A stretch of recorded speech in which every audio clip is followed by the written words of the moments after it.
Hello, नमस्कार, good morning, सुप्रभात मेरे प्यारे बच्चों। आज मैं आपके सामने बहुत ही महत्वपूर्ण टॉपिक लेकर आया हूं जो कक्षा 12 के विद्यार्थियों के लिए अत्यंत महत्वपूर्ण है। कृपया जुड़े रहें मेरे साथ और जुड़ जाएं। यह लगातार जो वीडियो आने का क्रम है, एक के बाद एक जो नई वीडियो आप तक पहुंच रही है, यह अत्यंत महत्वपूर्ण वीडियो है और कक्षा 12 के विद्यार्थियों के लिए अत्यंत महत्वपूर्ण है। मैं आज इसके अंतर्गत बहुत ही महत्वपूर्ण जानकारी आप तक दूंगा, तो आप जुड़े रहें मेरे साथ और देखते रहें और उस जानकारी को प्राप्त करते रहें। देखिए, मैंने आपको पिछली वीडियो में कुछ परागण के विषय में बताया था कि परागण क्या है तथा यह कितने प्रकार का होता है। आज मैं जो परागण के मैंने जो प्रकार बताए थे, आपको दो प्रकार बताए थे, एक स्वपरागण और एक पर परागण। देखिए, पर परागण क्या होता है, आज मैं उसके संबंधित कुछ महत्वपूर्ण जानकारी आप तक पहुंचाऊंगा। तो लगातार मेरे वीडियो जुड़े रहें और देखते रहें अंत तक वीडियो को, तभी आपको बहुत अच्छी तरह से समझ में आएगा। तो स्वागत करता हूं आप सभी लोगों का अपनी वीडियो में, और आप सभी लोगों तक उस ज्ञान को पहुंचाने की कोशिश करते हैं जो आप ज्ञान प्राप्त करना चाहते हैं। देखिए, कक्षा 12 के विद्यार्थियों के लिए अत्यंत महत्वपूर्ण विषय है जीव विज्ञान, जिसके अंतर्गत मैं आपको बहुत ही महत्वपूर्ण जानकारी प्रदान कर रहा हूं। यह कक्षा 12 का जो अध्याय 2 है, पुष्पी पादपों में लैंगिक जनन, उसी का अध्याय अभी तक चल रहा है ये, और मैं आप तक प्रत्येक पॉइंट को पहुंचाने की कोशिश कर रहा हूं, जो उसमें मेन जो मुख्य बिंदु है जिसकी आपको जानकारी होना अत्यंत आवश्यक है। मैं प्रत्येक जानकारी को आप तक पहुंचा रहा हूं, तो जुड़े रहें मेरे साथ और लगातार मेरी वीडियो को देखते रहें, ताकि आपका जो क्रम है एक के बाद एक आने का, वह क्रम बना रहे और आप उस प्रत्येक पॉइंट को जान सकें जो उस अध्याय में दिया गया है। तो जुड़े रहें। मैंने आपको पिछली वीडियो में बताया परागण क्या होता है, उसके प्रकार क्या होते हैं। मैंने आपको ये भी बताया कि स्वपरागण और परपरागण किसे कहते हैं, उसी के अंतर्गत मैं आपको आगे जानकारी दे रहा हूं, यानी कि जो पर परागण है वो किन साधनों द्वारा संपन्न होता है। आज हम यह जानेंगे इस वीडियो के अंतर्गत कि जो पर परागण है वह किन मुख्य साधनों के द्वारा संपन्न होता है। तो जुड़े रहे मेरे साथ और मेरी वीडियो को अंत तक देखें, ताकि तभी यह जो ज्ञान की धारा है वह आप तक पहुंच सकती है। तो जुड़े रहें और शुरू करते हैं आज का वीडियो, जो हमारा है बहुत ही महत्वपूर्ण पॉइंट है, पर परागण किन साधनों द्वारा संपन्न होता है। देखिए, पर परागण जो होता है वो ऐसे कौन से साधन है जिनके द्वारा पर परागण संपन्न होता है। पहला है वायु परागण, यानी कि वायु परागण क्या होता है, यह किस प्रकार से संबंधित होता है। आज मैं इसकी जानकारी आपको बहुत महत्वपूर्ण तरीके से दूंगा, बहुत ही बढ़िया तरीके से दूंगा, आपको यहीं पर याद दिला दूंगा ताकि आपको रटने की कोई आवश्यकता ना हो। तो जुड़े रहे मेरे साथ। दूसरा है जल परागण। जल परागण किस प्रकार से संभव होता है, यह कैसा माध्यम है कि इससे परागण संभव हो सकता है। तीसरा है तथा जैवीय कारकों द्वारा परागण किस प्रकार से होता है, ये भी मैं आपको आज इस वीडियो में बताऊंगा। तो जुड़े रहे मेरे साथ और लगातार इस वीडियो को देखते रहे, अंत तक देखें, तभी आप जो ज्ञान की जो धारा है एक के बाद एक आपके पास जो वीडियो पहुंच रही है, प्रत्येक पॉइंट एक दूसरे से जुड़ा हुआ है, तभी यह संभव हो सकता है कि आप उस ज्ञान को प्राप्त कर सकते हैं। देखिए, शुरू करते हैं आज का वीडियो। आज है वायु परागण किस प्रकार से कार्य करता है और किस प्रकार से यह वायु परागण होता है। ये सब पर परागण के अंतर्गत आते हैं, जो मैंने आपको पिछली वीडियो में बताया था। कक्षा 12 के विद्यार्थियों के लिए अत्यंत महत्वपूर्ण विषय। तो चलते हैं आज के मुख्य विषय की ओर, जो है हमारा वायु परागण, जल परागण तथा जैवीय कारकों द्वारा परागण। देखिए, परागण विभिन्न वृत्तियों के द्वारा संपन्न होता है। जो इसके बाद जो एक कृत्रिम परागण है, मैंने आपको वही बताया, जो कृत्रिम परागण है वो किसके द्वारा संपन्न किया जाता है। लेकिन आज मैं आपको बताऊंगा जो वायु परागण है, जल परागण है, यह क्या है, इसके बारे में महत्वपूर्ण जानकारी आपको प्रदान करूंगा। तो जुड़े रहे मेरे साथ और मेरी वीडियो अंत तक देखें। स्वागत करता हूं आप सभी का मेरी वीडियो में। देखिए, अब चलते हैं वायु परागण किस प्रकार से संपन्न होता है। देखिए, अब हम जानेंगे वायु परागण किस प्रकार से होता है। वायु परागण क्या होता है, वायु परागण को एनेमोफिल कहते हैं, एनेमोफिली कहते हैं। वायु परागण क्या होता है, इसको किस प्रकार से देखते हैं। देखिए, अनेक पौधों में वायु द्वारा परागण होता है। जो अनेक पौधे होते हैं उनमें वायु द्वारा परागण होता है। कुछ पौधे ऐसे होते हैं जिनमें वायु द्वारा परागण होता है। वायु परागण पुष्पों में निम्नलिखित विशेषताएं पाई जाती हैं। जो वायु परागत जो पुष्प होते हैं उनमें निम्नलिखित विशेषताएं पाई जाती हैं। वो विशेषताएं कौन सी है देखते हैं। नंबर 1, पुष्प प्राय छोटे होते हैं। जो वायु परागत जो पुष्प होते हैं वो प्राय छोटे होते हैं और प्राय समूह में लगे रहते हैं। कैसे होते हैं, पुष्प प्राय छोटे होते हैं और प्राय समूह में लगे रहते हैं। जो वायु परागत जो पुष्प होते हैं वो आकार में छोटे होते हैं और समूह में लगे रहते हैं। दूसरा पॉइंट देखते हैं, पुष्प अनाकर्षक होते हैं, अर्थात इनमें रंग, सुगंध और मकरंद पुष्प अनाकर्षक, यानी कि पुष्प का कोई भी आकर्षक नहीं होता, पुष्प अनाकर्षक होते हैं और इनमें रंग सुगंध मकरंद आदि नहीं होता।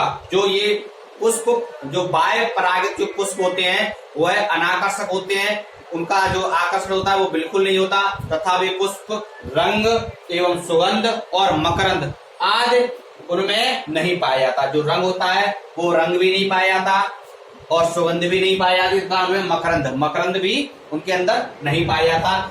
इनके बाह्य दल एवं दल प्राय छोटे और अनाकर्षक होते हैं। इनके जो बाह्य दल और जो दल हैं वो छोटे और अनाकर्षक होते हैं, छोटे और अनाकर्षक होते हैं अथवा अनुपस्थित भी हो सकते हैं।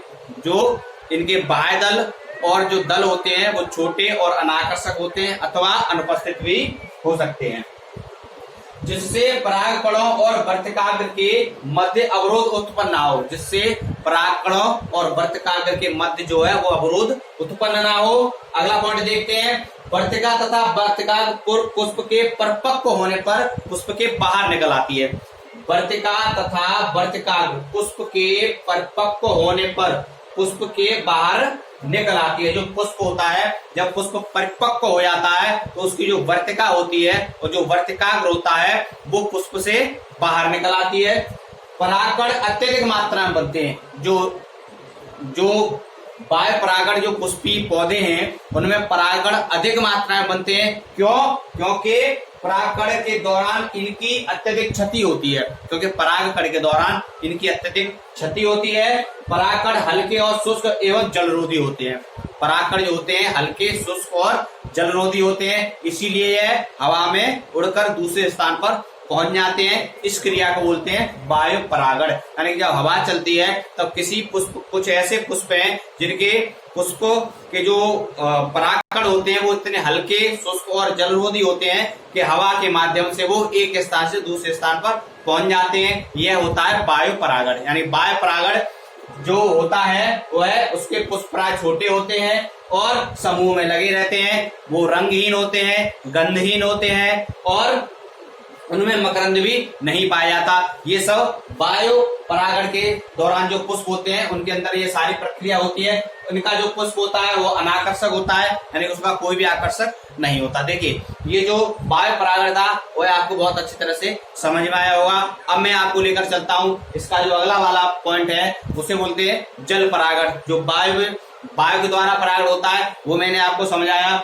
जो जल के द्वारा परागण होता है वह मैं आपको समझाऊंगा। इससे पहले मैंने 3 पॉइंट बताए थे आपको, वायु परागण, जल परागण और एक था कुछ परागण कीटों के द्वारा होता है, कुछ परागण पक्षियों के द्वारा होता है, कुछ परागण जो छोटे छोटे जो कीड़े मकोड़े होते हैं उनके द्वारा होता है। कि परागण कई प्रकार का हो सकता है, यानी कि परागण के अन्य प्रकार भी हो सकते हैं, लेकिन यहाँ मैं 3 पॉइंट आपको विशेष रूप से बताऊंगा। वायु परागण, जल परागण होता है उसके बारे में भी बताऊंगा। तो जुड़े रहे मेरे साथ और मेरी वीडियो को अंत तक देखते रहें, तभी यह जो परागण है, जो पर परागण के अंतर्गत जितने भी ये पॉइंट है वो आपको बहुत अच्छी तरह से समझ में आएंगे। देखते हैं अगला पॉइंट है हमारा जल परागण किस प्रकार से होता है वो भी आपको बताता हूँ।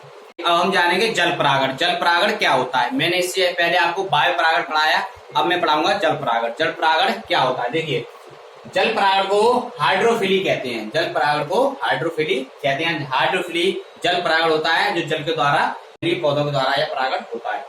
यह जलीय पौधों में पाया जाता है। जो यह परागण है वह किसमें पाया जाता है, जलीय पौधे में। जैसे इस पॉइंट से हमें ज्ञात होता है जो जल परागण है वो किसमें पाया जाता है, यह जलीय पौधों में पाया जाता है। यह जो जल परागण है वो किसमें पाया जाता है, जलीय पौधों में पाया जाता है। जल के भीतर होने वाले परागण को हाइपोहाइड्रोफिली कहते हैं। जल के अंदर जो परागण होता है वह हाइपोहाइड्रोफिली कहलाता है। देखिए ये जो पॉइंट है इन पॉइंटों को बहुत अच्छी तरह से आप नोट करते रहें, जिसको मैं अंडरलाइन करता हूं। जो जल के अंदर परागण होता है उसको क्या बोलते हैं, हाइपोहाइड्रोफिली परागण बोलते हैं। और जल की सतह पर जो परागण होता है, जो जल होता है उसकी जो सतह पर परागण होता है उसको बोलते हैं एफीहाइड्रोफिली। क्या बोलते हैं, एफीहाइड्रोफिली। जल के अंदर जो परागण होता है उसको बोलते हैं हम हाइपोहाइड्रोफिली। जो जल की सतह पर परागण होता है उसको बोलते हैं एफीहाइड्रोफिली। यह आप नोट कर लेना, ये जो 2 पॉइंट हैं ये बहुत ही इंपॉर्टेंट पॉइंट हैं। जो जल के अंदर परागण होता है उस परागण को बोलते हैं हाइपोहाइड्रोफिली, तथा जो जल की सतह पर परागण होता है उसको बोलते हैं एफिहाइड्रोफिली। जल के अंदर या जलीय पौधों के द्वारा परागण होता है, जो जल के भीतर होने वाला परागण है उसको हाइपोहाइड्रोफिली, तथा जो जल की सतह पर होने वाला परागण है उसको एफिहाइड्रोफिली कहते हैं। देखिए, जल परागित जो पुष्प होते हैं, यानी कि जो जल में परागण करने वाले जो पुष्प होते हैं वो कैसे होते हैं? रंगहीन। कैसे होते हैं? रंगहीन होते हैं, छोटे होते हैं, गंधहीन होते हैं तथा मकरंदहीन होते हैं। देखिए, इससे पहले जो बायो परागण था उसमें भी जो पुष्प थे वो कैसे थे? रंगहीन, गंधहीन और मकरंदहीन। लेकिन ये जल में जो जलीय जो पौधे होते हैं जिनमें जल परागण होता है वो पौधे भी कैसे होते हैं, यानी वो पुष्प भी कैसे होते हैं? पुष्प होते हैं रंगहीन होते हैं, छोटे होते हैं, गंधहीन होते हैं तथा मकरंदहीन होते हैं।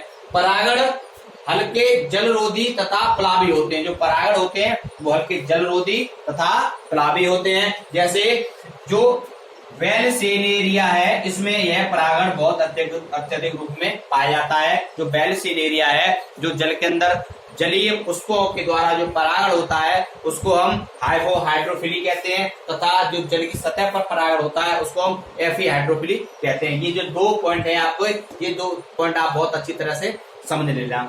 यानी कि यह दूसरा पॉइंट, परागण मैंने आपको पिछली वीडियो में बताया। परागण के प्रकार कितने होते हैं मैंने आपको पिछली वीडियो में बताया, स्वपरागण और परपरागण। ये जो परपरागण के मैं आपको बता रहा हूँ कि परपरागण किस प्रकार से होता है और किसके द्वारा संभव होता है। देखिए, कुछ कीटों के द्वारा परागण होता है, कुछ पक्षियों के द्वारा परागण होता है, कुछ जो आपने देखा होगा जो छोटे छोटे फूल होते हैं उन पर विभिन्न प्रकार की तितलियां हैं, भौरे हैं, बहुत से आकर के बैठ जाते हैं, मकरंद को ग्रहण करते हैं, चूसते हैं, तथा उनमें उनके जो परागकण होते हैं ना, परागकण उनके शरीर में चिपक जाते हैं, उनके पैरों में चिपक जाते हैं, कहीं भी चिपक जाओ, जहां पर वो दूसरी जगह जाकर बैठते हैं, कहीं और जाते हैं, वहां पर वो उनकी भौरों आदि में जो जिनसे वो परागण चिपक जाते हैं वो कहीं दूसरी जगह जाते हैं, वहां पर झड़ जाते हैं, इसलिए फिर वहां पर वो परागण होने लगता है। जैसे कुछ पक्षी भी देखे आपने, वो कहीं पे कुछ खाकर आते हैं और दूसरी जगह चले जाते हैं तो वो वहां पर परागण होने लगता है। ऐसे कई ऐसे माध्यम हैं जिनसे पर परागण